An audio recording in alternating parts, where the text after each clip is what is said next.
preparing to stream I the know. meeting. Oh, I think we are. Oh, Hey everyone. Welcome to another episode of Tone on location at conferences, and we are at BitBlockBoom in Dallas, Texas. And I'd like to welcome Erica onto the Joe. show. Goes by Bank of Erica on Twitter, and good seeing you again. You're based out of Miami, yes. and we met in New York a bunch of times, and also other conferences. I think so too. I forget where I first met you, but I definitely in New York a couple times.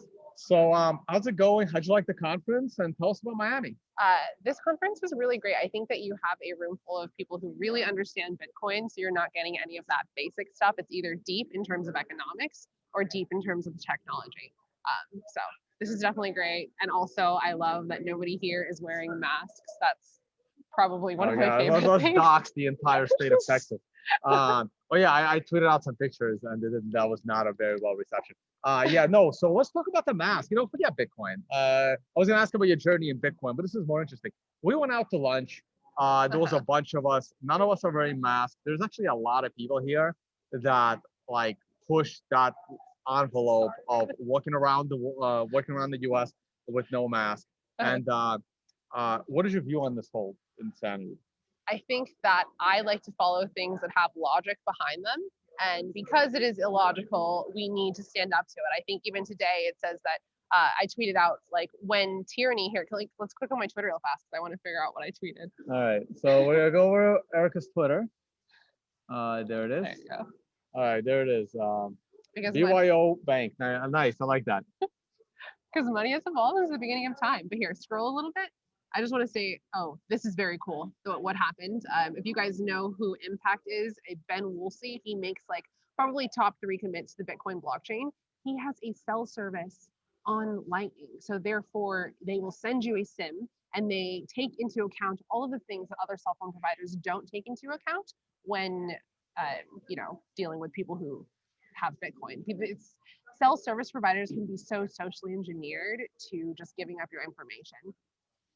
Yeah, we were talking about earlier the presentation by the Start9 guys, and I'm gonna have them on the show. They're basically they build the baseline for your own personal server running on a Raspberry Pi. So you're basically gonna be doing everything yourself, from messaging to hosting to everything, and one day maybe self-service. Yeah. So, anyways, you can scroll out. That's a little confusing. Keep going. This week, one more. Okay, so keep going. Sorry. No, that's fine. He says this. Okay. Oh, this one? Wait, one more up. I think maybe, I swear I get shadow banned on Twitter all the time. Keep going. One more. Wait, maybe it's not showing up. It's too powerful. Can I do a Control F on something? Give me a keyword. Control F. Hashtag. Oh, you need the hashtag. What's the put hashtag? Ben Franklin. No, just put Ben. No. See, they Twitter deleted it. I'm telling you. Deleted it? No, I don't think I just scrolled low enough. No. I tweeted it today. Oh, really? Yeah, Twitter. I'm telling you, Twitter deletes stuff that I post. No way. Yeah, just like my Instagram got no deleted. Way. Posted it today? I posted it today. Yeah, here we go. Post today. Rebellion to tyrants is obedience to God. Also, if you see a fraud and don't say a fraud, you are a fraud. So it's true. Well, that's been my life in crypto. That's why I call out every shitcoin. Yeah. If you see fraud, right? Exactly. See, if you see a fraud and don't say a fraud, you are a fraud. This is why I've called everything on CoinMarketCap other than Bitcoin pretty much a fraud. Yeah. Because they are to me. But yeah, no, the whole mask thing is insane. So tell us a little bit about your Bitcoin journey. How did you get into the space? So I first heard about Bitcoin in 2012. I was 19 years old and I was campaigning for Ron Paul. I was just you just dated yourself there. I know. I don't care. I mean, age is wisdom, right? Age is totally wisdom. It was actually 2011, so there, I dated myself a little bit more. A little more now. But I genuinely wanted to understand politics. It's really interesting. So I would watch C-SPAN. I just really wanted to understand. So what I did was I watched Joe Biden at the time, and it's so funny that he's running for president right now. But I watched him and I saw him speaking, and he was saying all these words, and he was moving his hands, and he was so charismatic. You want to stop here, maybe? Oh. Yeah. Anyway, he was so charismatic. Yeah, he was so charismatic, but he wasn't actually saying anything of value.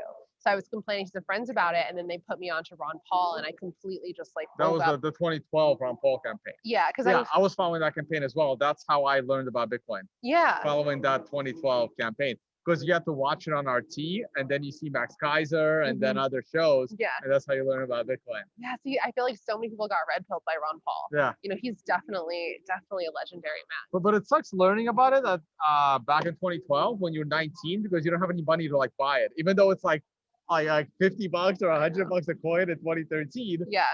You're 20, you're in college, you don't have $100 to spend on Bitcoin. Yeah, I did it, and I didn't buy Bitcoin back then. Otherwise, I might not be here right now. You know, so it was just one of those things. No, you'd still be here. I'd still be here. Right? But like, who knows? Like, if you came into so much money when you're young, you might be like dead, like on drugs. Like, who knows? You know, I'm just trying to be thankful for my life path. I'm sure you were a responsible 20-year-old. Yeah, I was. No, I was. I definitely was. So yeah, it was Ron Paul that really put me on to things. And then, you know, it's kind of like when you have abusive relationships, you like brain dump everything that happens in your abusive relationship. Well, I found out that we had an abusive relationship with the state. And so I brain dumped everything. I moved to Florida. I went to a school called Embry-Riddle Aeronautical University. Not familiar with that. I went to school in Florida as well. It was Florida State. Oh, Florida State. Okay. Did you grow up in Florida as well? No, in Washington. Washington. Okay. Yeah, but I got my pilot's license. Like, I'm total aviation geek. Oh, nice. Yeah. So, anyways, afterwards. When you get in your Cessna plane. When Bitcoin goes to the moon, you'll be seeing me in my little Cessna. I promise you. I've flown that once in the Netherlands. Oh, really? Yeah, it was like a 1-hour crash course, and then they let you fly. Yeah, but I mean the pilot was there. He wouldn't let me land. Yeah, that's the hardest part. He let me take off, but he wouldn't let me land. Yeah. But within a 1-hour crash course on how to fly, maybe that was a good idea. Yeah. Not to let me land, but it was fun. Did he like kill your engine and pretend like your engine died and you had to recover and stuff like that, or he just let you fly around? No, I just let me fly around. Yeah. But I was mostly on my own the whole time. We had to stop and do circles for real commercial airplanes in the vicinity. Yeah. It was good. Did you ever want to go down that path again? I do it for fun, but I don't know if I would make like there's other stuff that I want to do. If I'm gonna do something like for fun, like I know it's like I want to take like sommelier course. I want to know more about wine. I think I'm getting a little too old to start doing like martial arts. I did it when I was younger, when I was like 10, 11. So I don't know about those hobbies. I want to go back to school and get a master's in nutrition. So there's like other stuff. Yeah, master's in nutrition. Very interesting. Well, I don't know. The big thing now in nutrition is just eat only meat. Well, especially here. Especially So what are you up to now in the crypto space? So I have a Bitcoin center in Miami. So it's a spinoff of the Bitcoin Center in New York that opened in 2013. Nick Spanos is a business partner in opening up the Miami location, he and Scott Spiegel. So we did a lot there in terms of just like trying to get the city onboarded. So like at our opening party, the mayor of Miami was there, did a ribbon cutting ceremony for us. Yeah. Where in Miami are you guys? Just right downtown. Yeah. Downtown, not South Beach. Not South Beach. Downtown. Yeah, actual downtown. Downtown. Okay. Yeah. And so, I mean, my sponsors were like the Greater Miami Chamber of Commerce, the Miami Beach Chamber of Commerce, the Beacon Council, the Downtown Development Authority, like all government entities that were very excited. And you manage that. You manage the. Yeah. Oh, awesome. But then coronavirus had to change everything. I mean, it was a co-working, an office and event space. So if you've been in Miami and you're in crypto, you probably have come by the center before. I mean, you walk in and it's like beautiful art, all like cypherpunk focused. Like people would come in there and they would be like, I feel like this is a Ron Paul crowd. And I'm like, you are absolutely correct. It is. Yeah, guys, if anyone's down in Miami, swing by the Miami Bitcoin Center. Yeah, we actually had to close down. Oh, is it closed? Like, I mean, because of Corona, or is it closed? It's closed because of Corona temporarily. Temporarily, so it's gonna reopen. It's reopening, and we're reopening in a way sicker building. So awesome. I'm excited. But definitely one of those places where things are just growing out of. You host meetups there. Yeah, we host meetups, we host parties, we host like many different things. All right, I gotta come by and do a meetup. Yeah. I'll get to Miami in a little while. All right, I know you have to run over to your Airbnb. Yeah, I do. So we'll let you go. I gotta unmic. Okay.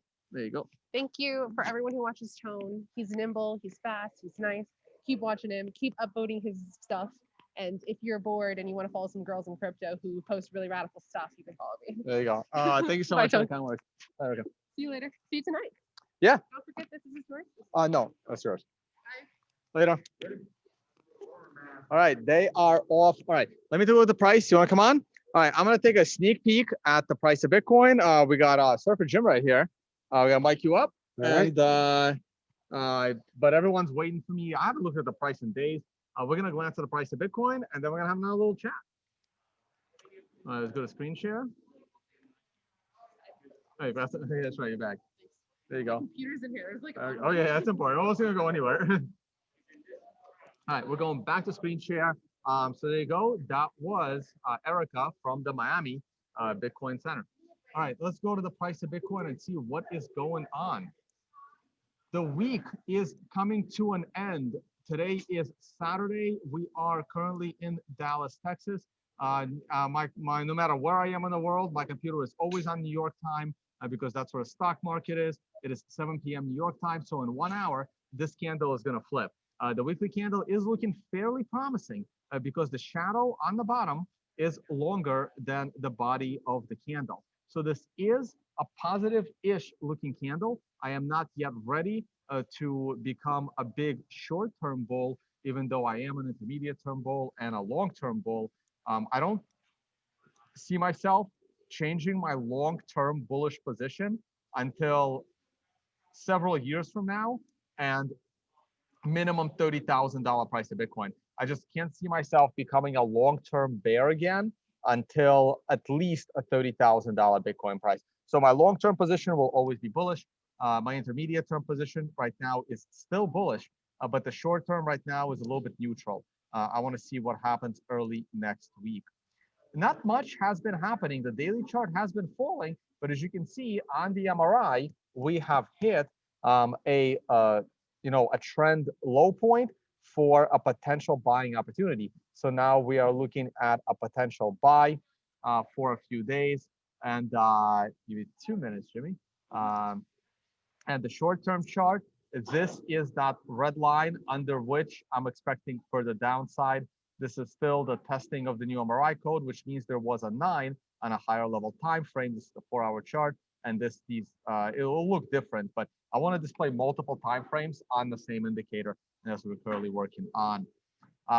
Okay, that's a sneak peek. So right now we're at the bottom end of the range, which makes me a little more bearish than bullish. You can see just like the daily hit a MRI bottom here and a top here. So now we're consolidating again. All right, guys. I actually, Surfer Jim, you mind? Jimmy has to drive back home. Not a problem. You mind if we get him in? Yeah, absolutely. And for a few minutes, and then just stick around, or you can sit right here. You can sit on my left. You feel free to comment as well. Jimmy's gonna mic up. I'm gonna stop the screen share. Man, haven't seen you in a while, Jimmy.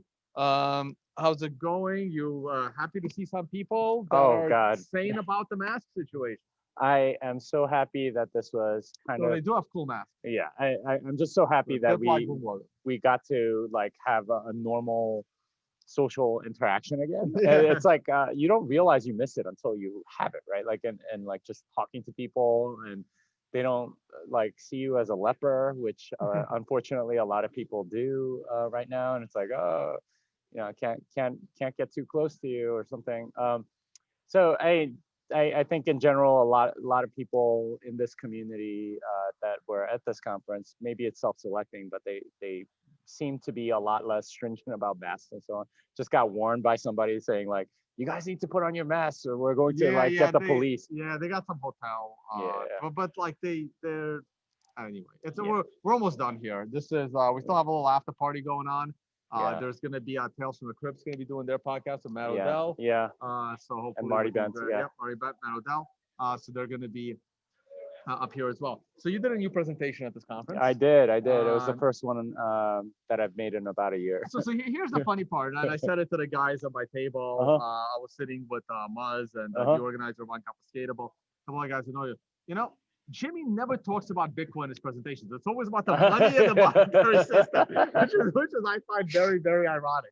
Well, no, last year I did Bitcoin, what Bitcoin incentivizes, but yeah, I do tend to, I do have like lots of technical presentations, and I've done, you know, like here's what short signatures are and what they do, and I could talk about stuff like that. Right. But it tends to be kind of boring for non-technical people or like kind of confusing for them. So for me, making sure at least this presentation was much more aimed at what's something practical that you can get out of it, and it's let's make the moral case for Bitcoin and give ourselves the moral high ground in this argument, because there's been a lot of you know, investment cases made, or you know, the personal self-sovereignty case, or you know, the anti-state case, but the one that resonates with most people is a moral case. It's all about whether it is right or wrong. And if we can make the case that it is right, and I tried to do that, you guys tell me if I was successful,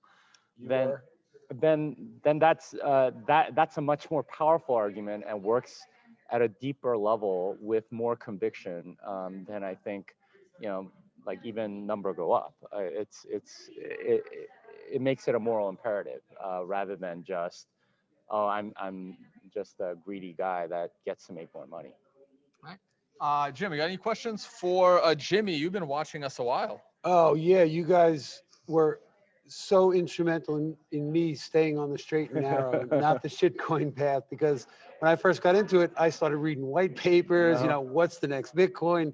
Found your channel. Wow, these guys are really straight on the Bitcoin thing, and I had to study a little harder, but kept me focused. And it's really the only thing that matters. And your presentation was awesome. Actually, I believe I know they recorded it. I think you can find it on YouTube. So anybody who wants to can go back and see all the presentations today. Oh yeah, guys, I'm gonna show you where you can find them all. So now that people are watching this channel, so if you just go to BitBlockBoom conference, and they have the YouTube embedded right here. So this is the entire live stream for the whole day. It looks kind of just like a picture here, but wherever channel it was streamed to, you can also grab the link from my Twitter or other Twitters, and you can go and find it. I'm gonna have my presentation just cut out and move to my own YouTube channel as a standalone. That was a new presentation as well. I'm writing an article on it, but now that I've did a whole presentation, I missed yours, so I'll have to go look at it. Yeah, I'll send it to you tomorrow, like when it has a standalone. Yeah. I owe you some money for a couple of little Bitcoin books. Yeah, guys, if you don't have the little Bitcoin book, I get it. It was funny. I had Jimmy sign it to friends of Tone who will be borrowing this to return it, so he can send it out. So it's signed by the author that way.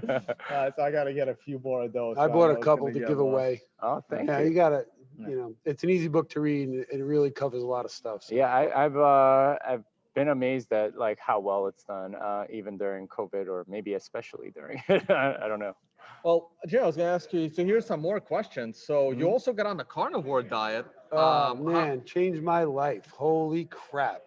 I'm blown away. I was getting fat and old, and my surfing started sucking. And I knew I had to change, and little by little, I migrated towards the Carnivore Diet. And for about a year and a half now, I lost 75 pounds. Oh, wow. All the pains in my joints are gone. I had a 30-year back problem that is gone. It's all inflammation, yeah. Totally. And I surf like a maniac again. I'm so excited. Plus, Bitcoin, my optimism for the future is off the charts. Which is a rare thing during COVID. Well, I'm one of these resistors. I live in New York. Ridiculous tyrannical state. I have not worn a mask the whole time. And I got away with it. Grocery stores, Home Depot, people always tell me, oh, you got to put on a mask. I just tell them I got an exemption. And they don't really question it. And the other day in the supermarket, I go, I got an exemption.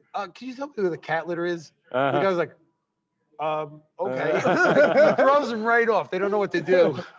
Okay. Yeah, so it's crazy. But what you said about this crowd, everybody here feels the same way. It's something about being woke to what's really going on in society.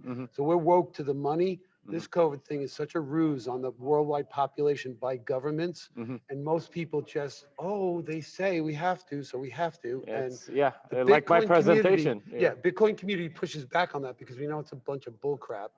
So, And I will usually ask it when people tell me, to wear a mask. I'm like, okay, when do you stop wearing a mask? Because the people you're listening to were the people that told you not to wear it when this whole thing started. So now you're waiting for them to tell you it's okay not to. How do they know when that day is coming? Because I took this seriously in the beginning. I literally locked myself down, didn't leave my house for over a month. And then I started going out a little bit and masks and everything. And my view on it is, it's been 6 months. It's time to stop with these damn masks. Yeah, it's government sort of imposing itself on you and pretending like we only have rights that they are giving us. And that was very appropriate for this whole craziness. And like this is the direction that the state has been going in, which is that they're imposing this view of rights, which is that they have to give it to you for you to have it, instead of natural law, which is that you have it already. And that's the only rational basis of any kind of moral evaluation of this. I was hurt financially by this because I work on a barrier island called Fire Island, and in the off season, there's really no one there. And the one community where I have a lot of work is an incorporated village, and they shut it down. I literally couldn't go to work, so all my work was just in this one place for like February, and me and my crew had to sit home.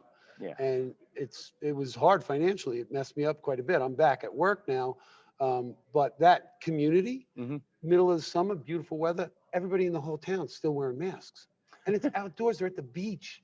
It blows my mind. I ride into town, go see a customer. I'm the only one in town without a mask, and I got people pointing at me and stuff like I'm the devil or something. It's insane. No, we're all slaves to the state in many ways, which is a rather sad commentary on what society is like. Hey Gary, you got to get you in on this. All right, man. so I gotta take off. Jimmy's got to take off.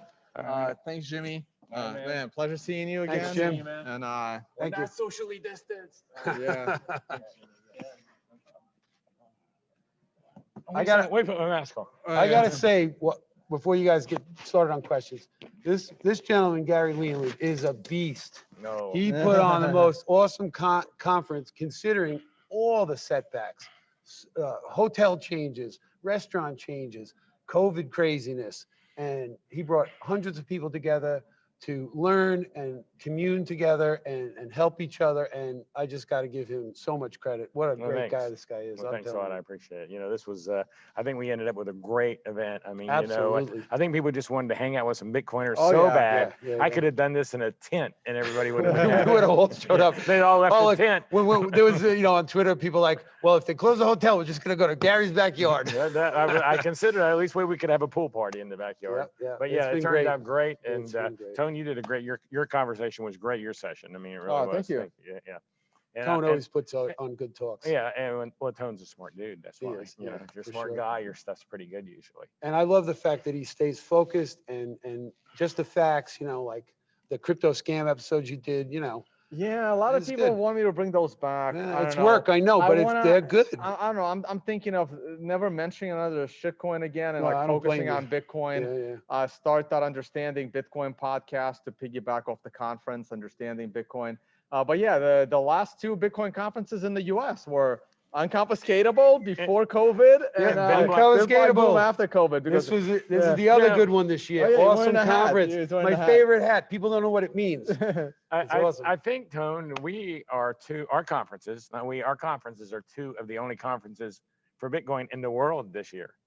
I mean, I know there's some others. pretty We're two much. of them. I mean, there aren't a lot. There are a handful of them that happened. And I'm fortunate to have been at both. So Yeah, so that's really cool. So, hey, Tone, I'm going to get up. I appreciate you taking the time to let me in. I just All right, wanted to of get in and course. say hi, but Hey, like I said, we gotta thanks get for this a stuff great ready for event. Next year. We're Yep. working on it already, dudes. Yep, and I see you got the bar rolled in here already. Bars are so rolling here. We'll the start bars are drinking rolling at, in. We're gonna grab a 7:30. drink. Gonna Oh, be perfect. good. 7:30. I got one more hour. Yeah. All right. Thanks, guys. All right. Oh, I had a huge lunch because I had a feeling I wasn't gonna go out to dinner. So I had so I ordered this. So we're in Texas. So I ordered Jim, come on over. come on. So we're in Texas. So I order. So in the burger section, they have a burger with cheese and bacon, and then they have it says brisket. So I'm like, all right, I couldn't choose. Yeah, Jim, have you seen that? Right. So we were having so it said like brisket in the section where burgers are, and I'm like, I couldn't choose. I'm like, all right, let me get a burger, cheese and bacon, and I'm also gonna have the brisket burger.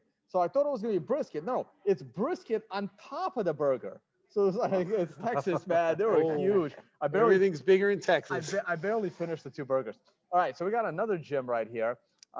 So Jim, man, I love your story, man. You came to Unconfiscatable. We met at other events. Oh, I met you here, and I we came met up here last Tribe. year. Tribe with Chun. Right. We're talking By the about pool, Carnivore. all three of us. Yeah, Oh, what man. happened was I came up here last year. I wanted to meet Tone. I wanted to meet Jimmy. I wanted to meet Safe. I've been watching these guys on programs, and one of the funny things was that, or interesting things was that I already knew that Safe was because he, in your car, I think was driving, you guys did a road show. Yeah, we were were talking about the Carnivore Diet. Yep, we were driving to one of the So then he did his talk last year, and it was Bitcoin and beef basically, and financial, economics and all this. Like, that was a hell of a job putting those together. So afterwards, I'm talking to him. I says, but I can't eat meat because I have rheumatoid arthritis, and they tell you no red meat. Well, I ate meat, but I didn't worry, but I wouldn't eat it only. I said, I can't go carnivore. He goes, yeah, you need to listen to Michaela Peterson. And I'm like, who's that? He explained it real quickly. He ran off to go to the carnivore dinner. Doug Wright gave me some more information, who's another carnivore. And I said, the next day I'm in the pool with these guys and a whole bunch of others, and half of them are doing carnivore. I'm going to give it a shot. To give you an idea, last year when I came to this, I couldn't raise this arm. And in 30 days, I can raise my arm. I can physically do things I haven't been able to do in 28 years.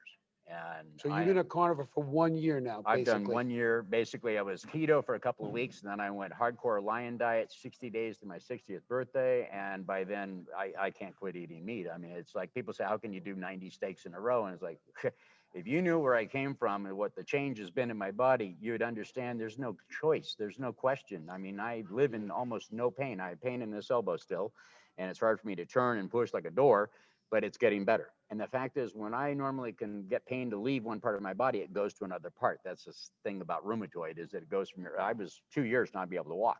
Then I went back to windsurfing for 10 years. So you knew about that, and I, surf and do all this stuff, but it's still limited, and my fingers may never, get completely straight. But the fact is, the pain, the inflammation is I've been vegan. I've been vegetarian. I've been fruits, vegetables, high fiber diet. I've done all these, at least a year and a half was vegan, was the shortest, 8 years vegetarian. So, I mean, I've done the diets, I've done medicines, I've done everything. I'm down to where I use cannabis now. I mean, I use CBD and I eat steak, and I'm in better shape than I've been in 28 years. Right? So all I can say out there, if you have anybody with a disease, and it doesn't have to be rheumatoid, it can be diverticulitis, it can be gout, it can be things that you're not even supposed to eat meat. Believe me, look into it.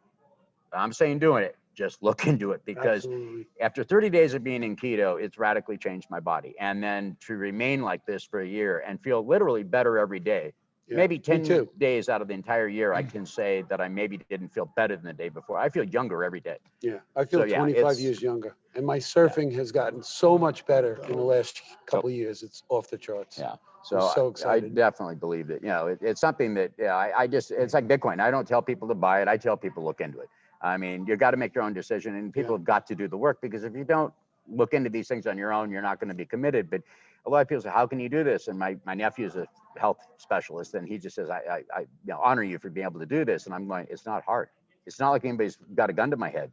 I'm dying to have a steak right now. I haven't eaten today, and I want my steak. So I'm going to go get that steak. Exactly. But thanks for the time. One last question. What are you doing in the world of Bitcoin?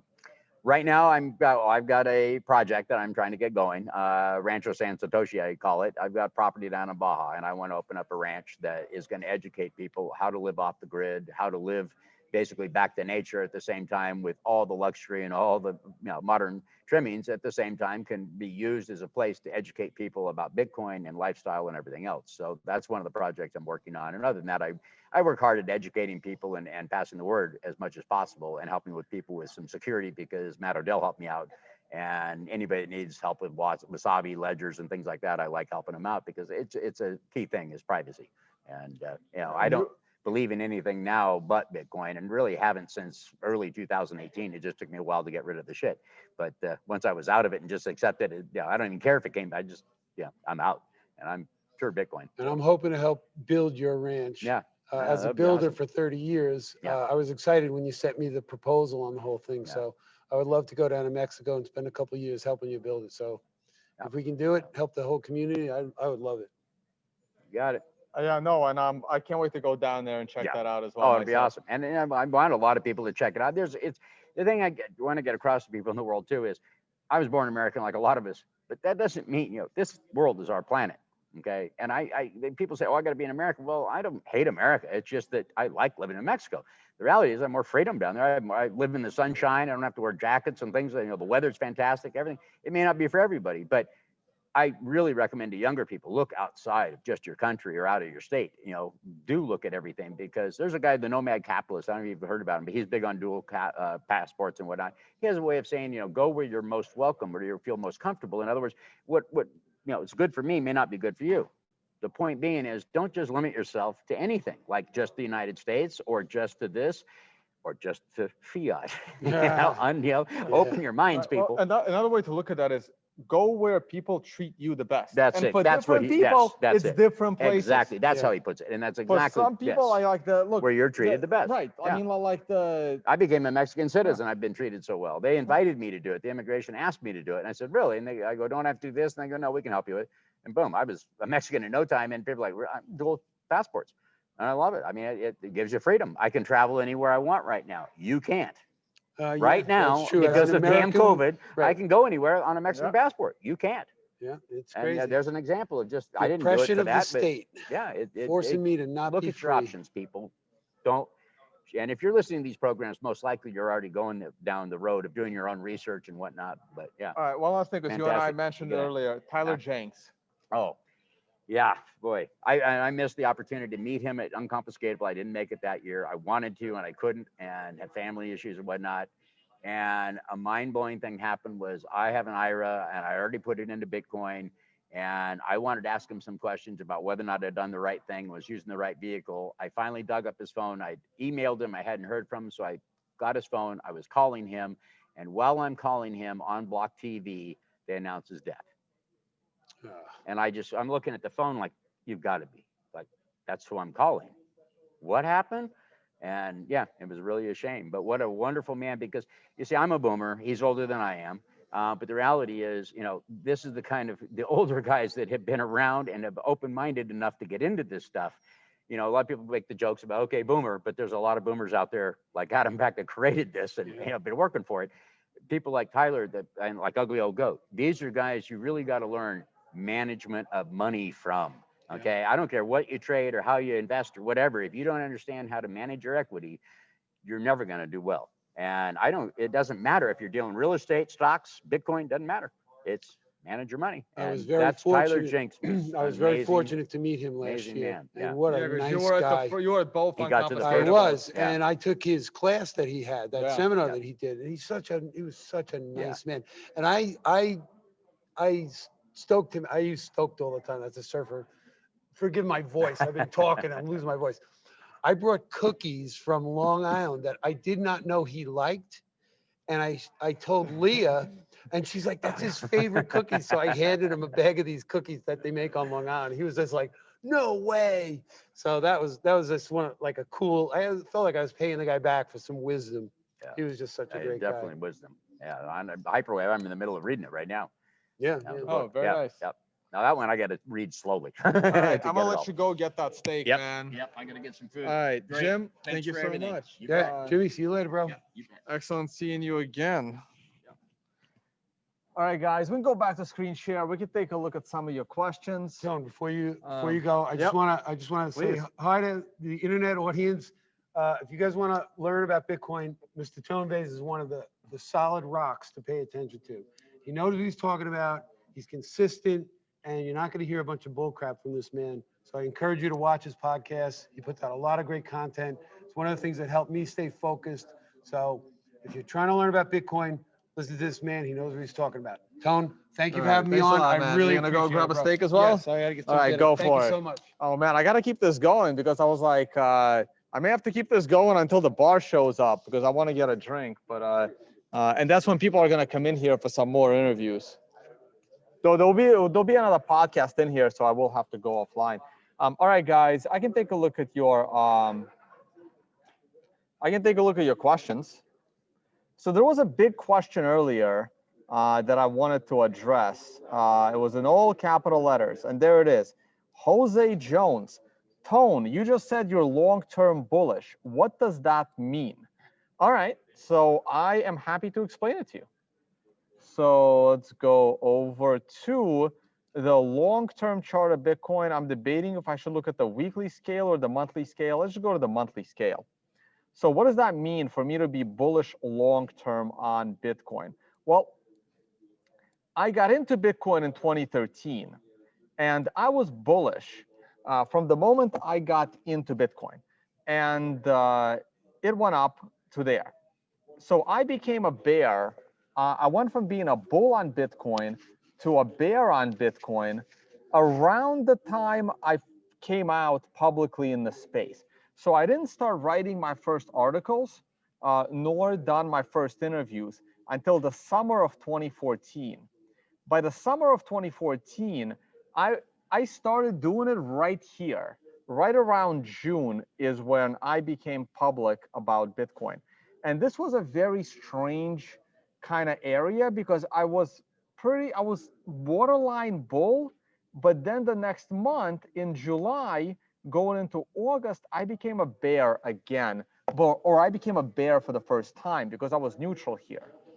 Had I been doing my podcast back in 2013, I would have been bullish going into the top. I would have became a bear sometime in January, February of 2014, just like I became a bear in January of 2018. I became a bull, actually not on this first crash, but on the second crash. So I became a Bitcoin bull around October 2015. And I was a Bitcoin bull from October 2015 all the way up to January 2018. That's when I became a bear. And I was a bear all throughout until this point here. So just like I'm consistent, guys, just like I was a bear even after this big crash. I mean, I was short-term bullish, but I wasn't ready to be long-term bullish because here's what I don't know. I admit the things that I don't know. I know Ethereum is garbage, but there are things that I admit I don't know. I don't know if this secondary crash right here is going to go lower than this first crash. This is what I don't know. So I also did not know if this secondary crash was going to go lower than the original crash. And even when Bitcoin went to 2014, when Bitcoin went to 14,000 and started to come down, I was not ready to become a bull yet. I was waiting for that second bottom. That second bottom turned out to be $700 higher than the first. But the way that second bottom rebounded made me a bull. So I was a bull on the second day. So now if we go to the daily chart, not even the weekly chart, if we go to the daily chart and we go to this crash, I was basically a bull on this day, whatever that day is, by the end of this day. So by the end of March 13th, I was a bull. So this here was my buy the dip. And I have tweets about that saying set your limit orders at 4,500. And I said that on March 13th, March 14th, I said put limit orders to buy at 4,500. There's a tweet of me saying that a few days earlier. So this is where I become a bull. So now that I'm a bull, when do I become a bear? Well, let's go back to the monthly chart. In order for me to become a bear at this point, I would need a new all-time high with an exponential top reversing us. When is that going to happen? I have no idea. That can happen next year. That can happen in 2025. I don't know. But I will be a bull until the market kind of tops. And I don't know when it's going to top, and I don't know how it's going to top. So that's my view on that. Let me see if there's any other questions. Other than that, we can bring in another guest onto the show that spoke here at the conference.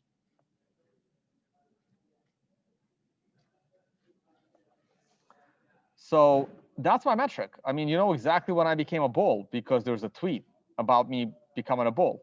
And that was around March 13, March 14, right off that secondary low. And I'll become a bear sometime late. You know, I'm gonna miss the. I'm gonna be a bear late than early. I'm not gonna be a bear early. I'm gonna wait for it to like turn. So I'll be, you know, I'll need the market to be down like 20, 15, 20%, and then I'll be a bear for the next few years. So both times I was a bear for years. And I was a bear for almost 2 years, January 2018 until March 2020. So over 2 years I was a bear, long term. So now I'm a long-term bull.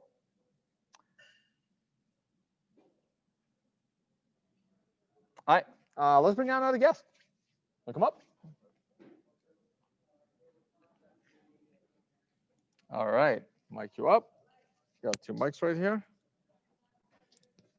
All right. Thank you. You know what? Put that there, probably better. All right, welcome to the Tone Vays podcast. First Hello. time on, and you did a presentation. That's right. All right, so go ahead, introduce yourself and a little bit about yourself, how you got into Bitcoin, and what you talk about. All right. My name is Ben. I talk today about inevitability and the battle for the economy.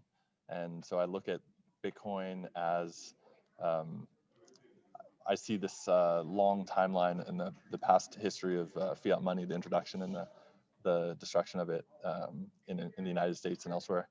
And so I want to basically, the talk is mostly a call to action of saying like, we are manifesting this inevitable. And I want to pull up your Twitter handle. It's what is impact, E-M-P-A-C-T. E-M-P-A-C-T. A-C-T. That's right. First one. The third one. The third one. All right, there you are. That's right. Yeah, so I've been attentive to Bitcoin since 2011. I've been active in Bitcoin since 2017. I started out by working on, I decided to work on Bitcoin stuff when I kind of geeked out on the white papers and whatnot in that time in 2017. And I eventually came across a video, which was the 2015 presentation by Joseph Poon and Taj Dryja. The Lightning. About Lightning, yeah. Describing basically how Bitcoin can scale. And in seeing that, I saw basically 2 decentralized systems leveraging one another. And these are like very distinct systems between blockchain and payment channels. And they enable the basically multiplicative forces between the 2 of them. So this was a profound sight to me. So I just saw the potential of that playing out. And I think these are the 2 of many to come, but that they will all be like integrated. All right, very cool. And what is your first BitBlockBoom, or you were here last year? It is my first, yeah. And you based in Texas? That's right. I grew up in the Dallas area. All right, very cool. So what did you think of the conference? Was this your first Bitcoin conference in general, or you've attended others? I've been to a few. Yeah. All right. So how did you like this one compared to the others? Well, it's great to be here in my hometown. It's great to give the talk, and I'm glad to be here. I'm also launching a service, which is a self-service called Communion, and it's great to present that and have conversations about it. All right. So what's your view on Bitcoin going forward? I'm most interested personally in facilitating payments and transactions in that sense, where I want us to create this circular economy and to onboard retailers and make it such that there is even like a section of the economy where you cannot spend fiat there, where it is like Bitcoin only. And that is what I'm interested in, and I'm trying to facilitate that. All right, very cool. Got anything else to add? Check out communion.network. That's my my service. The handle is Join Communion. All right, excellent. All right, thank you. All right, and I'll mic you there. And thanks for stopping by. All right. See, do anybody else that wants to come on?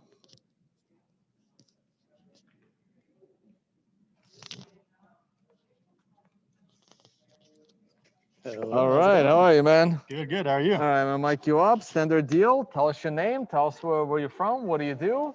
Oh yeah, and yes. We take it from there. For sure. Yeah, I'm Mark McCarahan. Just want to thank you for Unconfiscatable. So anybody who's watching, you better go to next year's. I've been the last 2, and super fun. One of the best conferences I've been to, along with BitBlockBoom. So just want to give you a shout out there. Thank you. Awesome. Thanks, man. And so I was saw Tyler Coates, Socrates. So working with them, we launched our soft launch this weekend called BT Consultants. So what we're looking to do is basically be the tailor fit hand-holding service for people that are either interested or have heard about Bitcoin. You know, you see a lot of price technicals, you know, scams, shitcoins, and what we want to do is you know, preach the fundamentals. Why do people? Why is Bitcoin important? And kind of what's missing in adoption. So, you know, I have a question for you. What is something that you'd like to see in the space to promote adoption? Oh, that's a good question. Something in the space to promote adoption. What's missing? What's something that is the single most thing that you think is missing? You know, integrity is the single most thing missing, because everyone just wants to print and promote their own money.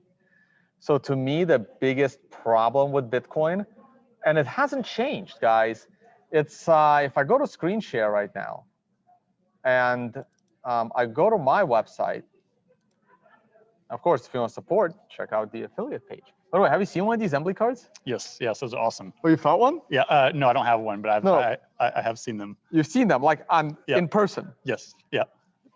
These are sick. Yeah. So heavy. Wow, that could be a weapon. Yeah, they are. Awesome.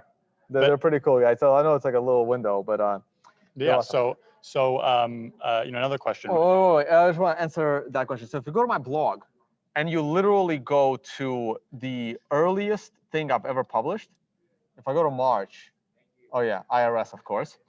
So maybe in my second month of writing, ever, maybe the third. It's one of my first articles. What is the biggest threat to Bitcoin? I wrote this in May of 2014. And if you click on this article, the biggest threat to Bitcoin is misinformation. And it's gotten worse since 2014, because in 2014, like 90% of the crypto space were Bitcoiners. And today, 50% of the crypto space is shitcoiners. So I think that's the problem. I think if people actually focused on Bitcoin, we would have way better tools. Usability, I guess, better educational material. But at the same time, I'm kind of so busy with my own content that I don't know if there's really good educational material out there. That's the thing. I don't think there's anything missing. It's like during one of the presentations, which was really funny, because at the end, one of the guys, like really the last thing that was said at the presentations, where he was saying it's like almost like a joke, where there's like two young fish swimming and there's like an old fish swimming by them. And the old fish says, hey boys, how's the water? And they just, you know, say, they nod and just keep going. And then one of them looks at the other and says, what's water? So, and that was in reference to all these people are living in the fiat money system, and they don't understand that there is a problem. Yeah. Like, and that's the thing. Like, how do we make people see that that's the problem? Yeah. And the other interesting thing that was said was a lot of us that are Bitcoin believers, we understood there was a problem with the financial system before we discovered Bitcoin. So Bitcoin was our solution to the current money printing.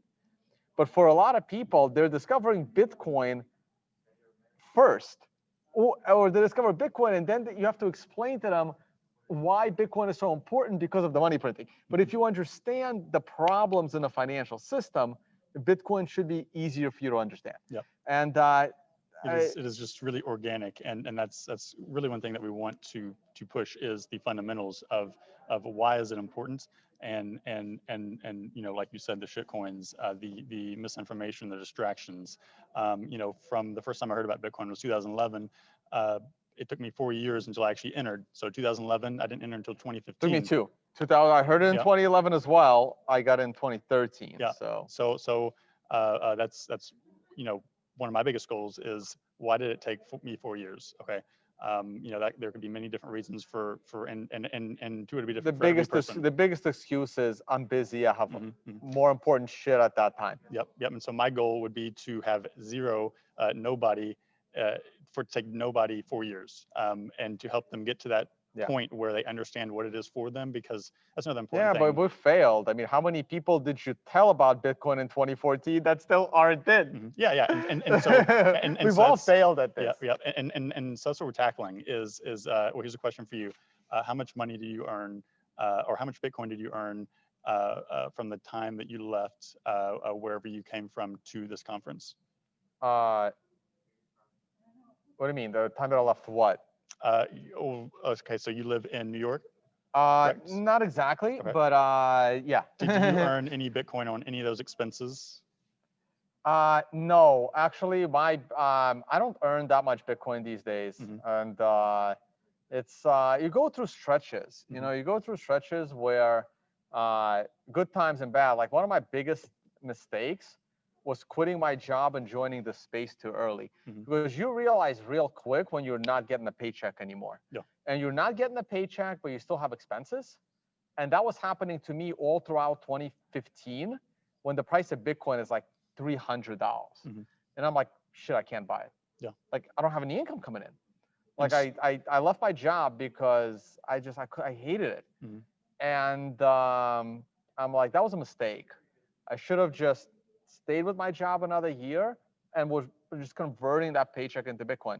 But like at some point you got to quit. I mean, I should have, you know, had I quit a few years earlier, would have been way better. I would have been buying it in 2013, right? And because it would have been much cheaper then. But so those were the problems. And like right now with I'm exhausted. I gotta rebrand a lot of stuff. I gotta find a new way to make some money. But yeah, so I haven't made much. So and unfortunately, I don't have any fiat income coming in, so I can't buy it. Yeah. So me personally, so everything that I'm wearing right now, my pants, my jacket, my shirt, my shoes, I've earned Bitcoin on. You know, so there are ways where you can earn Bitcoin on things that you're already buying. You know, so that's one way. Go to btconsultants.io and we'll teach you those ways. It's not, there's no shitcoin. There's basically like cashback apps. You know, so there are ways that we can get people involved and exposed without them having to buy Bitcoin. I think that's one thing that we want to teach people who maybe are interested in Bitcoin, but we don't give buy sell recommendations. We don't give price predictions. We help them understand the fundamentals behind Bitcoin and why it is important. And because everyone has different goals, we help them understand why Bitcoin makes sense for them based on their goals. So that in a nutshell is what we're doing. You know, and then so if they can earn it based on their everyday purchases that they already make, that is one small step to get them exposure to, you know, once the price maybe in a few months, a year, if they have some exposure, once that price does multiply or go up like we expect it to, they're going to pay attention to that. And that's whenever they're going to start asking those bigger questions of, okay, well, what is this? Whereas if they didn't have that maybe small exposure, it would just pass by and they would never see it. You know, so I think exposure, education, information, helping people understand the fundamentals behind Bitcoin, what it is and what it means. You know, my thesis is it's digital gold, but that's yeah, I got some good presentations. Yeah, yeah, and so being that the case, but that's not. I mean, it doesn't stop there, right? That's what it is today, but I think it can be many other things and be many other applications in the future. Yeah, so just educating people. That's what we want to do. Work with as many people as we can to help show them why Bitcoin is important. And so, you know, too, if anybody has suggestions, feel free to email us, hello@btconsultants.io.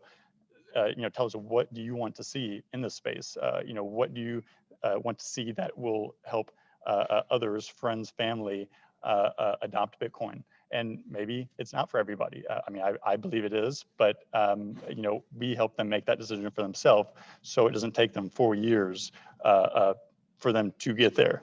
So, how big is the operation? It's just you and you and Tyler Coates, or yep. just two of you? Yes, just two right now. You know, just technically, it's just our soft launch, so we're not officially launched. You know, we have a website up, btconsultants.io.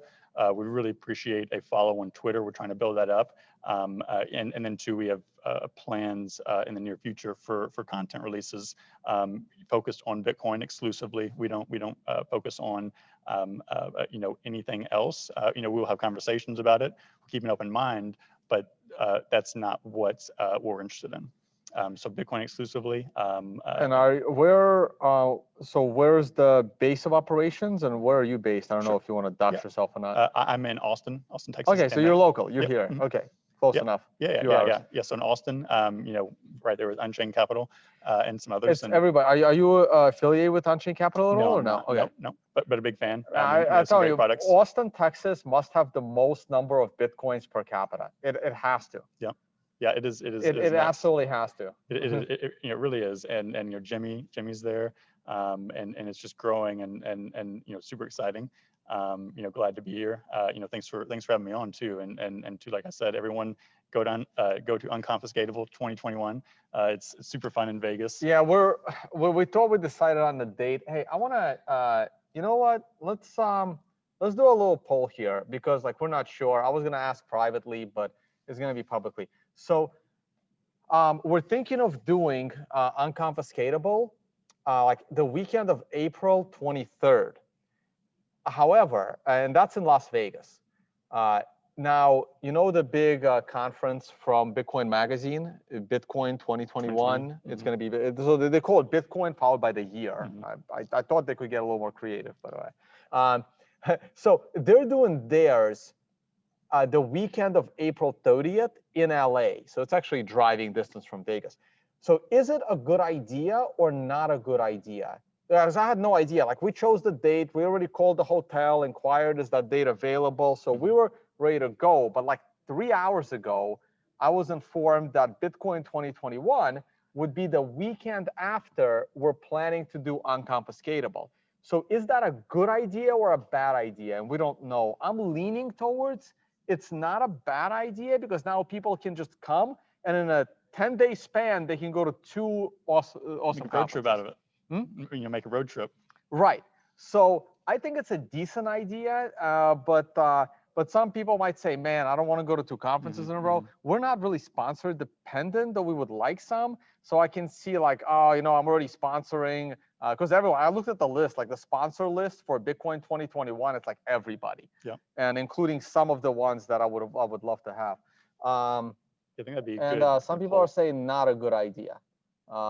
There will be massive lockdowns in April 2021. Well, you don't know that. So the question is, do we want to do our conference the weekend before a conference that draws thousands of people? Because our conference is going to have a max capacity of 400. And that's our max capacity. And we haven't filled it in the first 2 years. So, maybe it would be great if we filled it. But that would be our max capacity. One suggestion. Yeah, one. We're a little bit of a delay. So people are going to watch this in a few minutes. So before we, pull the trigger on the hotel, I got to see if it's a good idea to do it the weekend before. One suggestion is anytime after March, because that's when the pool's officially open. So I like to go there a few days in advance. You mean a Vegas pool? Yeah, Vegas pool. Well, I didn't even know that. Well, yeah. Well, it's going to be in April. Oh, okay. It's going to be yeah. And we might be moving it. Maybe we'll move it permanently to that month because we did it January the first time and it was really cold. And February is nice, but still a little chilly. Maybe I'll bring the financial summit to the Caribbean in February, something like that. And because the other one's in Bali, we had to move that to next year. So that will probably be the date, but I just want to be sure that we're not going to have speakers say, no, I'm not going to travel to 2 conferences in the same month because they get all the main speakers. So it's okay. We'll still do it. Even if it's 100 people show up, we're going to have a good time.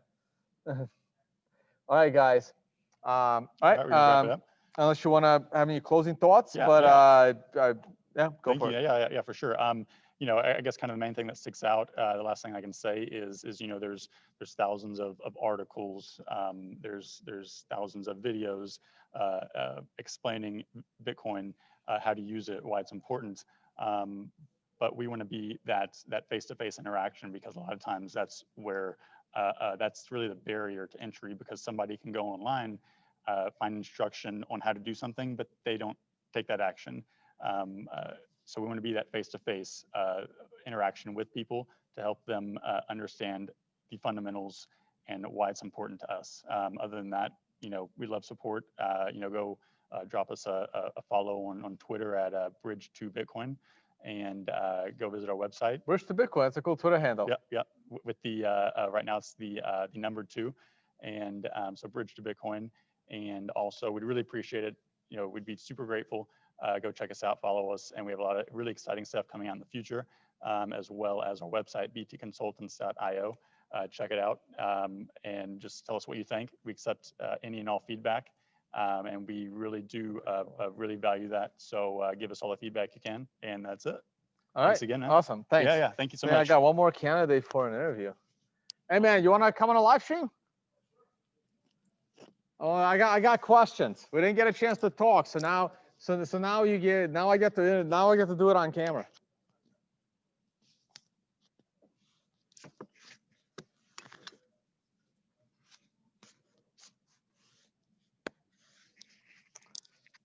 All right, guys. Hey, throw in your thoughts. What do you think? Should we do it the weekend before Bitcoin Magazine's conference, Bitcoin 2021? Were you there? Were you at Bitcoin? Well, 2020 was canceled. Were you at Bitcoin Magazine's Bitcoin 2019 conference? I didn't make it last year. You didn't make it last year. All right. It's a pretty big conference. Let me see what people say.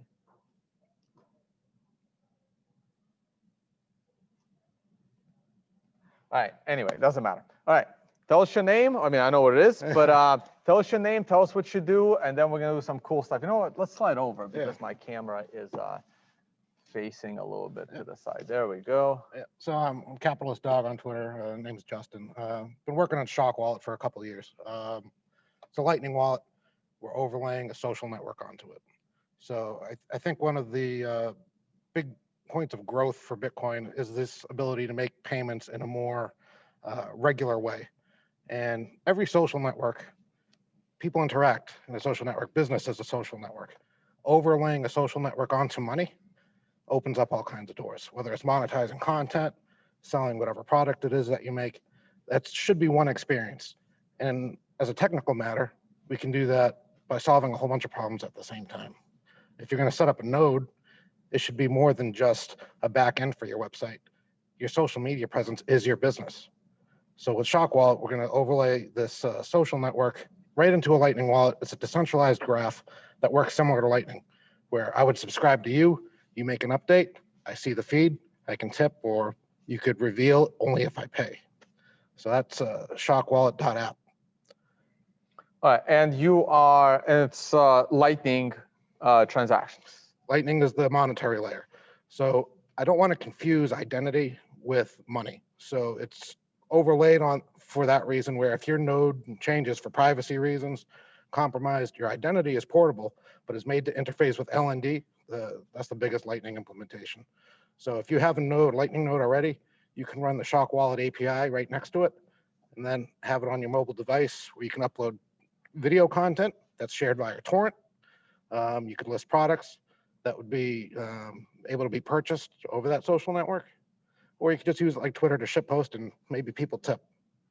Yeah, so let's talk a little more about that video content solution, because YouTube shut me down for about 24 to 48 hours or something before I got it back. And everyone is falling in love with these companies that claim to be decentralized, and they have a shitcoin, so they're promoting the fact that they're decentralized, but they're not. They're storing the same shit on the same server that they own, and the only reason why they don't have any censorship is because they're too small and nobody gives a shit. Mm-hmm. I saw a little bit of what you guys are building, and you can upload video content. If I choose for you to host, of course, that's not a decentralized solution. But if I have a way to host it myself, and I can interface those videos through some kind of a layer that has Lightning embedded in it, and people are paying with Lightning to watch some premium content, that is something that is very, very interesting. Yeah, so we're using all open standards, and all of our stuff is open source. So you could pay me a couple sats to host each episode. Let's say, you want to pay 100 sats, I'll host the video for you over torrent, or you can install the torrent module yourself, post it yourself. And there could also be an entire marketplace of different types of hosts that maybe cater to different content. I'm obviously going to ban violent stuff from my servers based on hashes. Doesn't mean that somebody else isn't going to run a node that accepts that kind of content. So it can't be stopped if it's a protocol, and that's why everything we're building is protocolized. We don't want to be the arbiter. I don't want summonses coming in for me to take down people's content. That's why these things need to be protocols, and that's why all these centralized projects ultimately fail. Even something as simple as a Bitcoin eBay that existed. This actually came up in a Lightning chat room on Telegram recently. Why is there not an eBay of Lightning? Well, there was. It was a very successful one in 2013. They made so much money they shut down because they got scared. They didn't want to be found again. So you create all these issues when you're centralized. You have exit scams, you have the state, you have social pressure. That's why things need to be decentralized protocols. And only Bitcoin can do that because everything else is a centralized shitcoin. So we had to build on Bitcoin. Yeah, see, you guys got to come to these conferences. BitBlockBoom, unconfiscatable, of course. We're gonna see you there, right? Next time, definitely. Yeah. I was at MIT, so I couldn't make it to BitBlockBoom. They were too close together. Right, MIT right, Bitcoin right. Expo, yeah. And also Honey Badger over in Riga, Latvia. That's a good one. And Understanding Bitcoin is coming back to Malta. Are you based in the U.S.? You based here in Texas? Yeah, I'm based in the Northeast. Okay. Yeah. Lightning conference in Berlin. Hopefully, there's another one of those again. Yeah, there was. Hopefully, there's a few conferences I don't want to conflict with. Just a couple of the big ones like Bitcoin 2021 Consensus. You don't want to conflict with those. Other than that, there's just the conferences that I like the Lightning ones, the Scaling Bitcoin ones, the Building on Bitcoin, Breaking Bitcoin, things like that. So there's all the other ones. But yeah, I'm totally with you. Everyone at this conference is with you. Everything else is a centralized shitcoin. So you've got to build it on Bitcoin. And you know what? And if you can succeed building something on Bitcoin, you know it's a profitable thing that people want because it's not dependent on the speculation of some coin. So you know the business is like people actually want it. Yeah, and I'm here. I'm looking for investors, obviously, to keep the project moving. And one of the things they bring, well, there's already these content monetization platforms with this other such and such a shitcoin. Well, nobody wants to monetize with a shitcoin because it's not money. Bitcoin is money. So this kind of thing can only work if it's the hardest money in the world that everybody knows is money, because it's not earning a token, it's earning money. And when you're money, that's where you can get these network effects. So the Bitcoin network effect exists. Bitcoin is the social network. Because all those other ones, they will eventually collapse, like what happened with Steemit. Because eventually no one is going to buy your monopoly money. And when you build your product that's dependent on you making infinite amount of money off of your shitcoin, you have X amount of expenses. And when your shitcoin goes to 5 cents, you can no longer afford it, and you end up selling your decentralized blockchain to Justin Sun and Tron. I mean, that's the end result. Exactly. Yeah, there's too many attack vectors for anything that's not Bitcoin. Bitcoin is can't be, it's undefeatable. So that's a good word. It's the foot that you have to get off on the right foot, and you have to do that with proper money. Yep. All right. Awesome. Hey, thank you so much. Can I unmic you right there? Sure. And yeah, I got you on Twitter, and we'll connect because I might throw some content on there, and you guys can pay for it with sats. Yep. You can follow Shock BTC on Twitter, and we'll post updates there. Shock BTC on Twitter, guys. Check that out.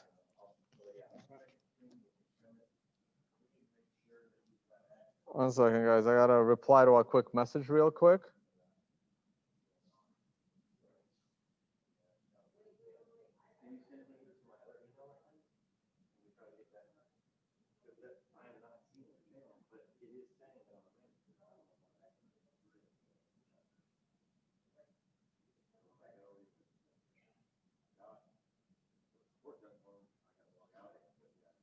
All right. Let me take a look at your live stream and see what's going on. Let me take a look at, sorry, your comments in the live stream and see what's going on. Is Bitcoin the only force that could avoid a Chinese global reserve currency in the future? Probably. Though I'm not sure I'm buying that the Chinese will have the global reserve currency. Maybe if they were moving towards capitalism and not away from it, I would be more optimistic about that potential situation. But at the moment, I am not. All right, good show. Hey, thank you, Solar. No mask, shaking hands. Yeah, yeah, yeah. If you want to live in a bubble, go live in a bubble.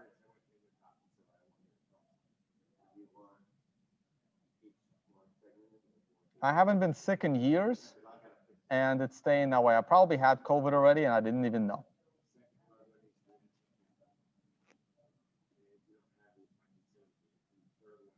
Am I doing charts today? Yeah, I'll take a look at some charts.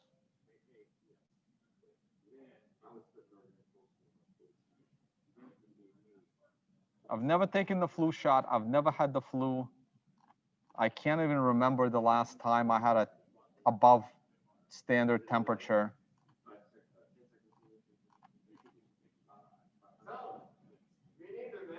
Yeah. Yeah. It's insane. I get a cold maybe once a year, once every 2 years. It's usually done in a week.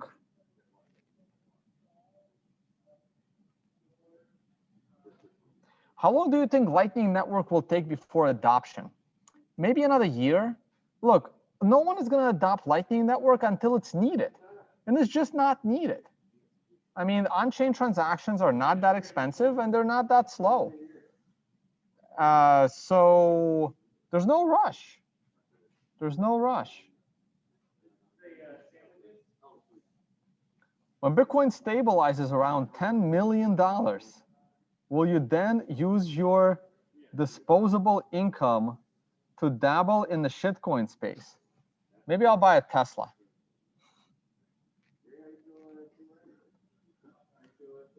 I'm not gonna buy a shitcoin, guys. Is INX a shitcoin? I guess it is, but it's not really like a coin. Like INX never claimed to be money. So, but yeah, it's a shitcoin. Like INX is no different than the Binance. Well, it's a little different than the Binance because this is regulated.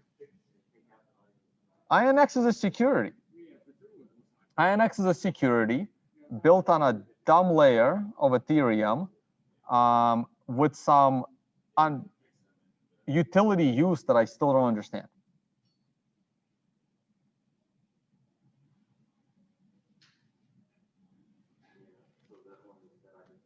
Can someone like I'm tired of this Kisco kid. Like just I don't believe anything you say based on your previous comments. So don't take your moral ground. My parents are 70 and I see them. They're still alive. I personally have I've personally known more people at this point that have died from suicides this year in 2020 than from COVID.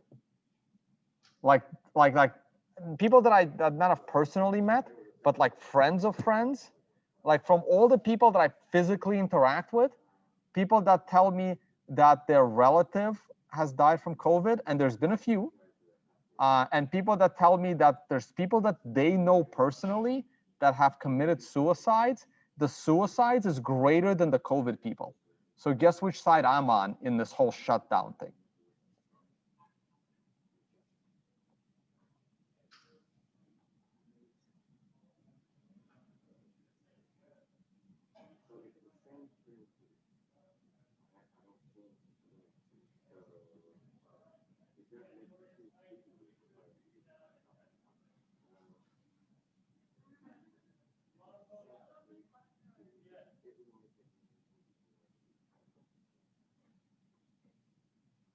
All right, guys, any questions?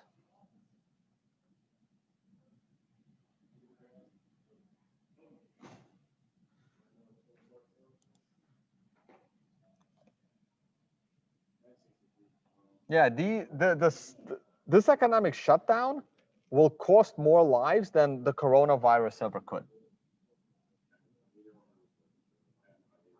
And the lives that are being destroyed because of the shutdown, these are people that still have 60 years to go.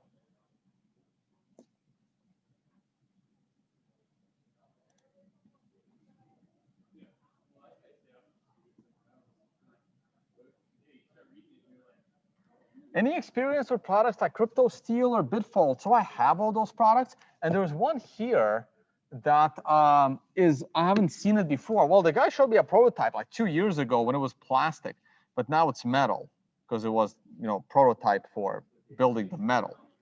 It's where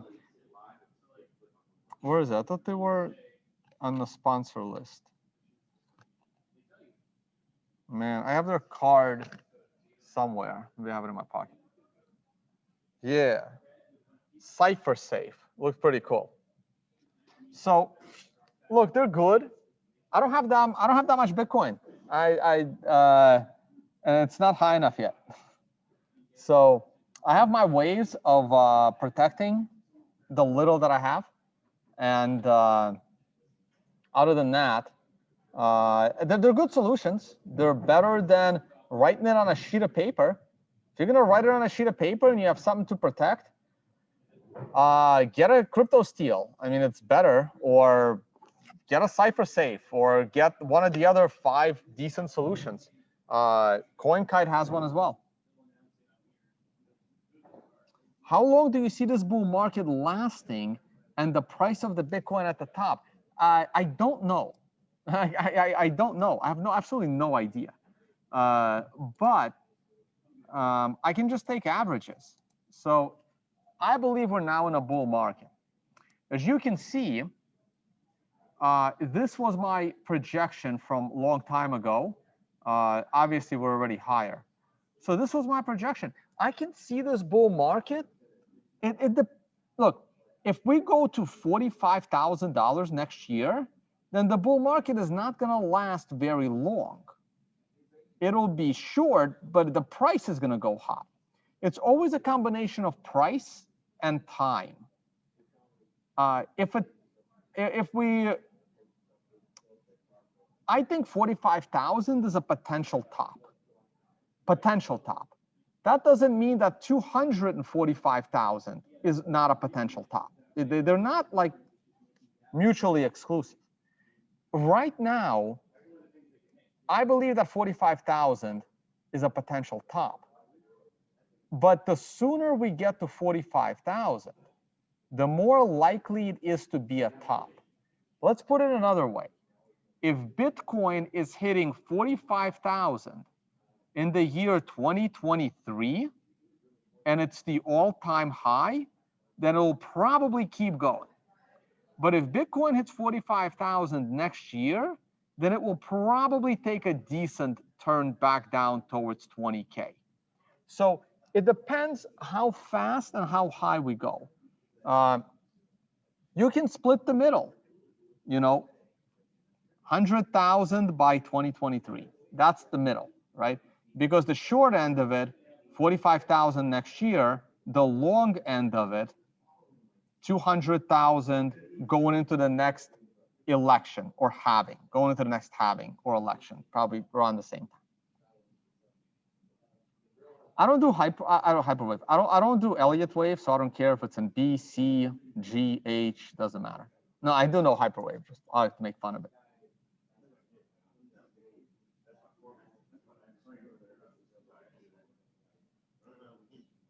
I understand the difference between DeFi and 2017 ICOs. Most people don't. DeFi is stupider than the 2017 ICOs. Now, that doesn't mean that it's not going to intake more money. It's just dumber.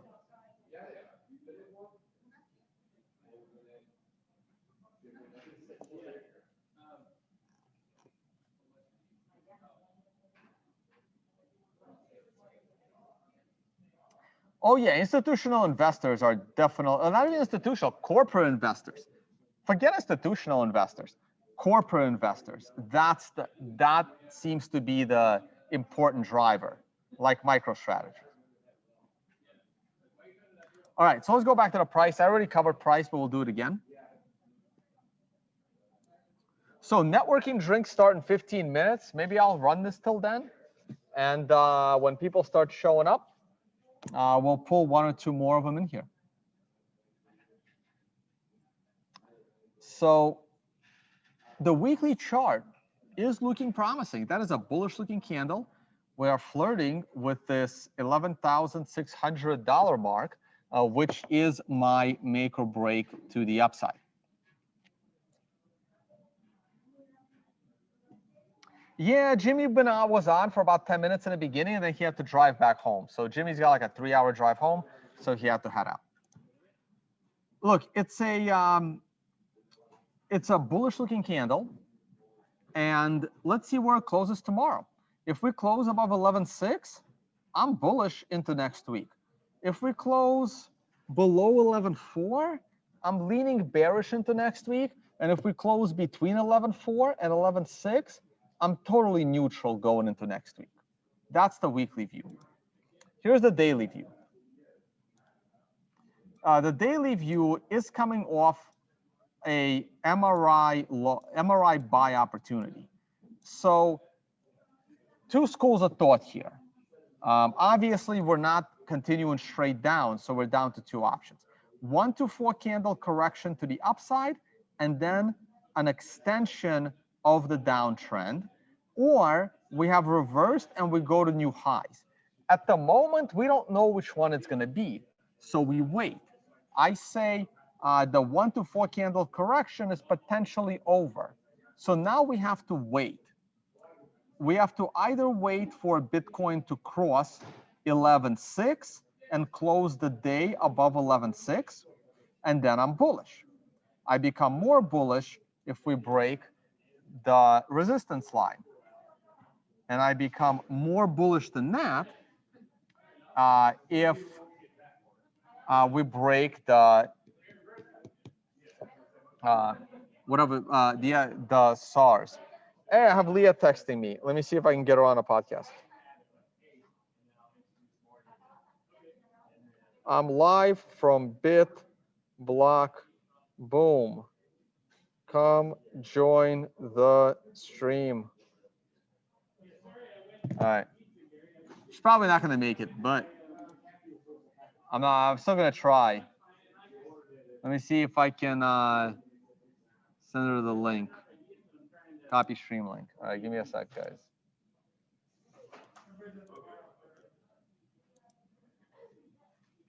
Boom. So I don't have a speaker. I need a speaker. It's in my backpack there. It's all right.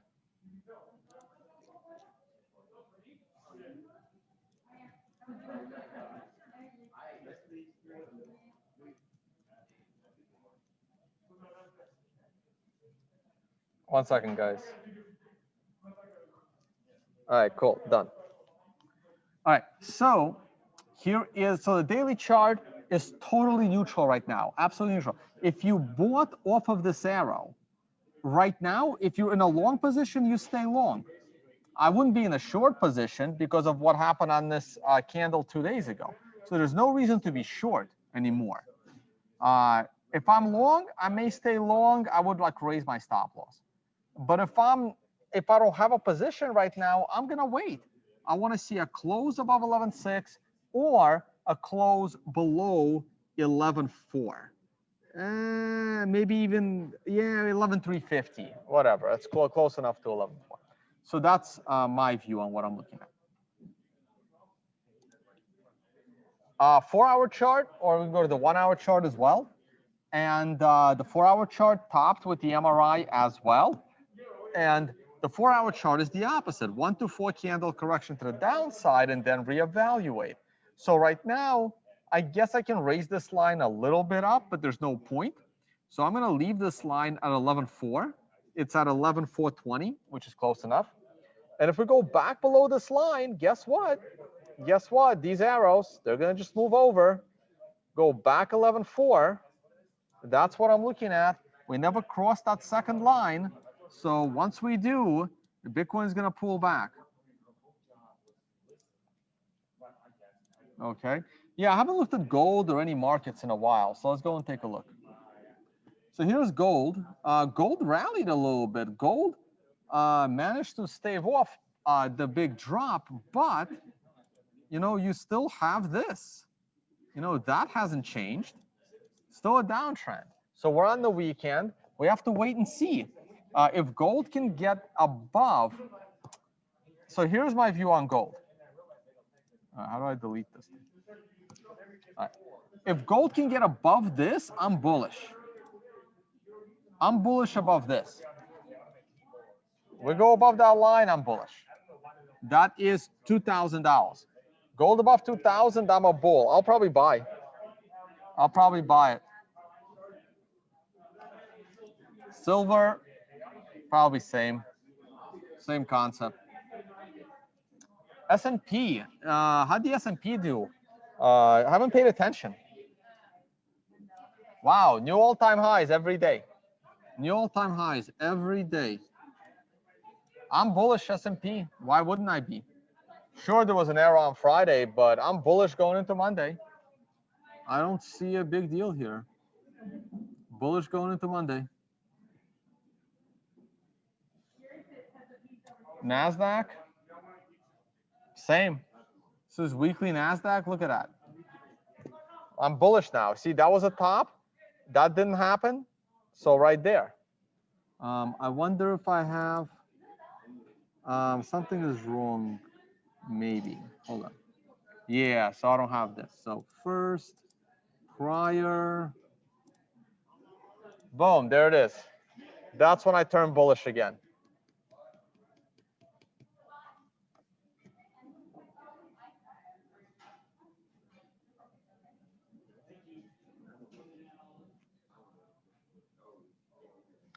All right, questions?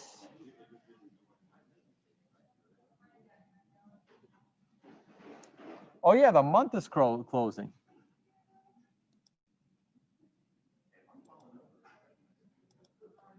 Let's look at the monthly candle. The monthly candle is a doji candle, but it's not exactly a giant uptrend, so it doesn't really matter. The monthly candle is bullish-ish, more neutral than bullish. It's neutral, leaning bullish very, very slightly.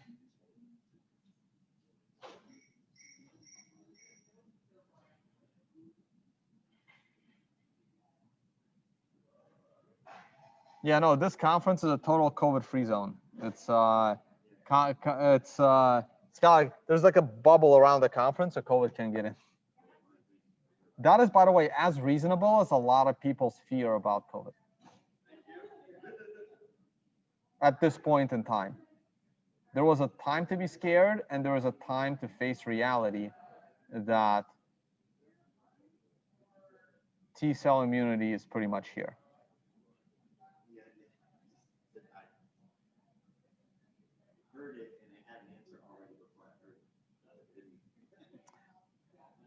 All right, guys, I don't have much else to say. Yeah, Peter Schiff's been on my channel once. He was debating Seyfedin.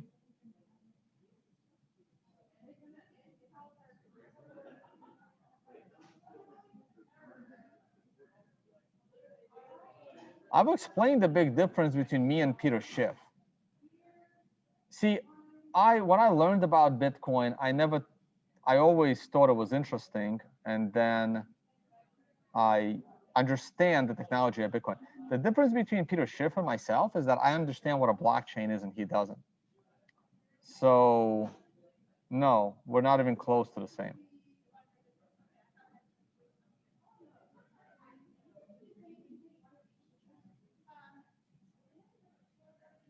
Yeah, I can take a look at the Australian dollar.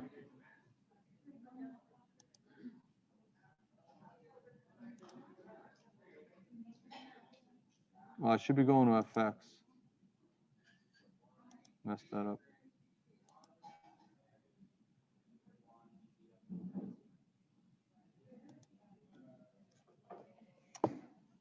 The Australian dollar looks really good. Yeah, so it crashed with COVID. Wow, down to 55, and now it's up to 75. I mean, the US dollar is just getting destroyed. The US dollar is, I mean, that's what the US wants. Looks like the US wants a weak dollar so we can export our goods. And foreign currencies are rising. Aussie dollar looks strong as hell. Looks good. If I was holding the Aussie dollar, I'd still hold it. I don't see anything here that scares me. Weekly chart looks even better than the daily. Hey guys.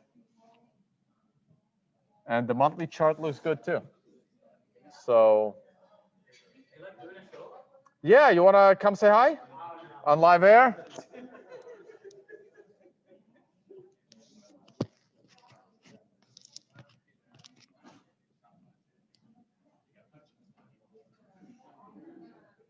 Yeah, looks good.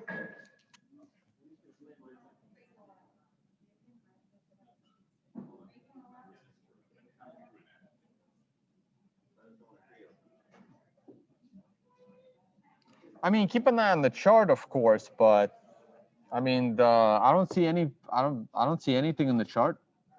I mean, wait for an MRI top. You got a few more candles to go.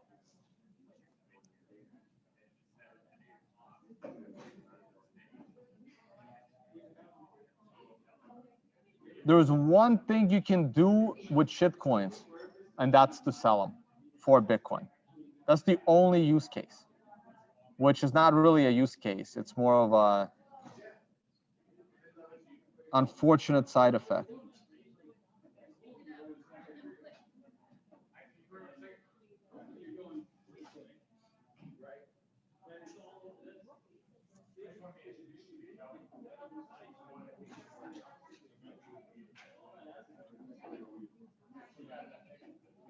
Look, I took COVID very seriously, and I locked myself down for months.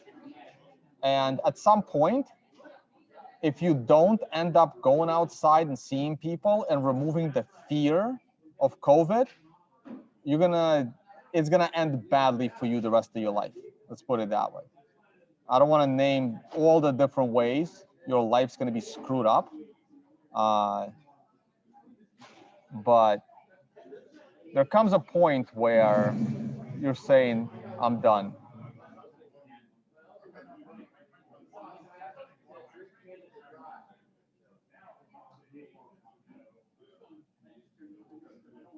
Yeah, I mean, I have no problem with people that trade shitcoins I don't care if you buy more Bitcoin or buy more dollars or buy more cows, like it's irrelevant. Just like I don't care who trades penny stocks. My problem is the promoters of scam coins. That's my problem. Yeah, you'll go mad. Like, I don't want to name the things that are, I mean, like, first of all, if you don't actually go outside and interact with germs, you're going to be sick the rest of your life. Let's start there. Assuming you're not in a depressed state to cause yourself more damage. These lockdowns are so devastating, not just to the economy, but to your mental health. And your mental health is just as important as your physical health. And people that are not healthy mentally will never be healthy physically.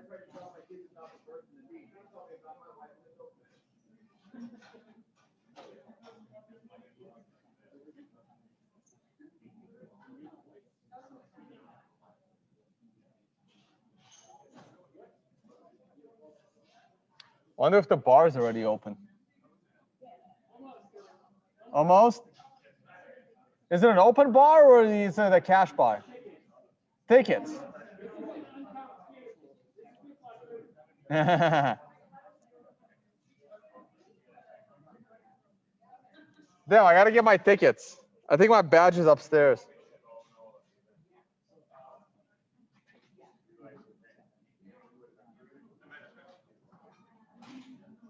All right, guys, we have any more questions? Thoughts on Bitcoin dominance? Not really, it hasn't gone anywhere. Bitcoin dominance is the same. Where is it? Where's my Bitcoin dominance chart? I mean, it's not doing great. It's down to 60. It can move fast. Let's see what happens going into year end with Bitcoin dominance.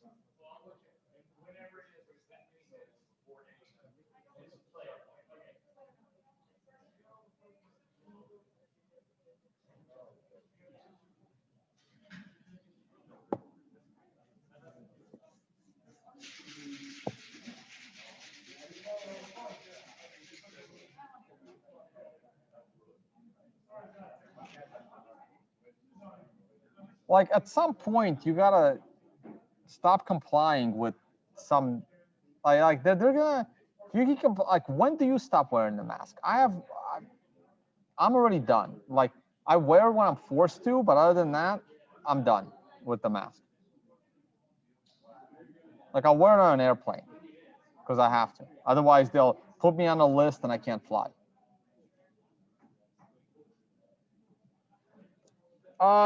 No, I have not had any interesting meat because I haven't been going to any restaurants.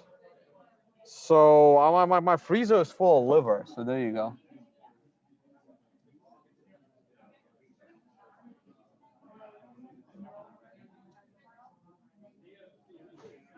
No. I still buy all my meat from the farmer's market. Farmer's markets never closed. Farmer's markets were always open. Your local farmer was always open.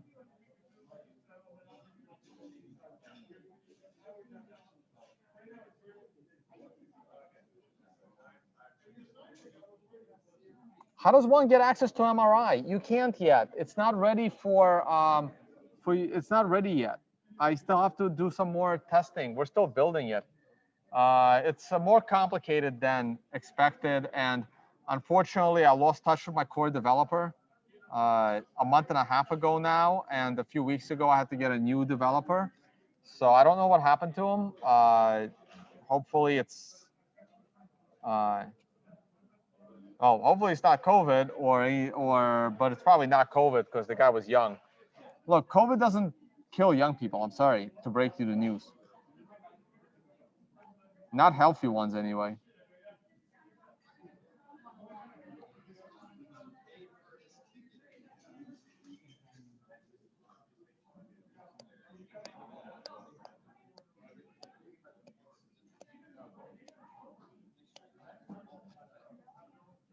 All right, I'm gonna need to get a drink. I'm looking to see if we can interview an interesting people, or should I call it a day? And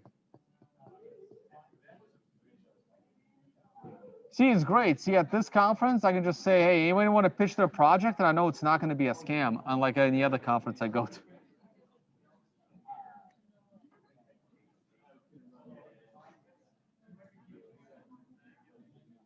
All right, guys, I think I'm going to go grab a drink.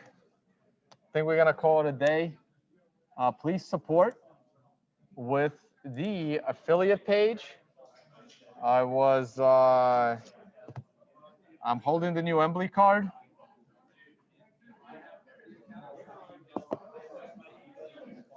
And you can support here. Also, check out the workshops, the on-demand video workshops. All right, guys, time to go grab a tequila.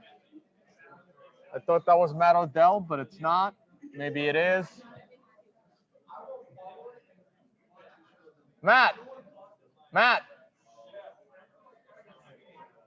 jump on, 5 minutes. Podcast. I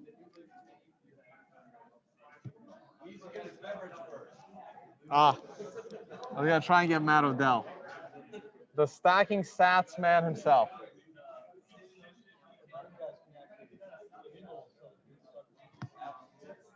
It's all right. We'll get him next time.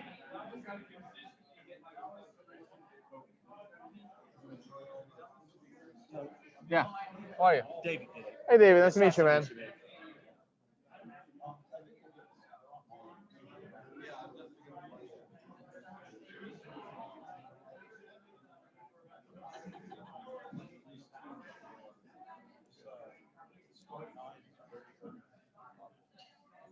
All right, guys. That's it. Calling it a day.